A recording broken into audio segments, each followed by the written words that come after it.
ভাড়ায় পাওয়া যাচ্ছে বউ, তাও আবার বাংলাদেশের একটি গ্রামে। যার যেমন দরকার তেমন বউ ভাড়া করতে পারবেন এই গ্রামে। একেবারে সাজগোজ করা বউ ভাড়া করা যাবে এই গ্রামে।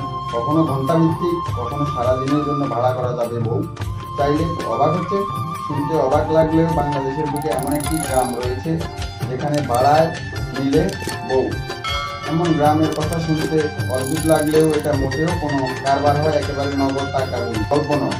এখানে বউ লেনদেনের গাজীপুরের এই গ্রামটির নাম বাদল। এই গ্রামটিতে ভাড়ায় পাওয়া যাবে বউ। কালো, রোগা, খাটো, বেটে, পয়সা, চিকন, মোটা, যার যেমন পছন্দ তেমন বউ ভাড়া করতে পারবেন এই গ্রামে।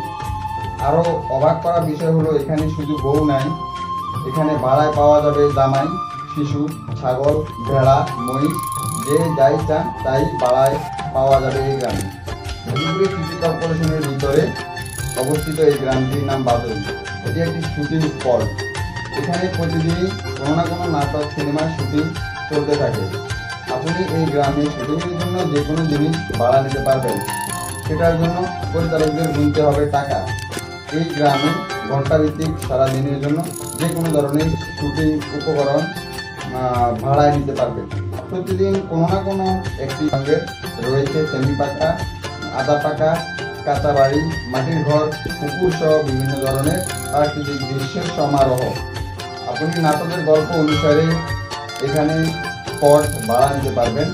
শুরুর দিকে এ সকল স্পটের ভাড়া কম থাকলেও চাহিদা বাড়ার সাথে সাথে সিনেমার শুটিং চলে এই গ্রামে। শুটিংয়ের জন্য এখানে রয়েছে মনোমুগ্ধকর দৃশ্য। বাদল গ্রামে রয়েছে বিখ্যাত কিছু শুটিং স্পট। এখানে স্পটগুলো সাজানো হয়েছে বিভিন্ন ধরনের রং বেড়াতে গ্রামবাসী সকলে স্পটের ভাড়া বাড়াতে থাকেন। এই গ্রামে প্রত্যেক দিন সবাই প্রস্তুত থাকে কখন ডাক আসে কোনো না কোনো শুটিংয়ের অভিনয় করার জন্য। এই গ্রামে সবাই এটাকে পেশা হিসাবে বেছে নিয়েছেন। চলচ্চিত্র তারকাদের কাছে গাজীপুরের বাদন গ্রামটি তারকাদের অস্থায়ী নিবাস হিসাবে বেশ জনপ্রিয়।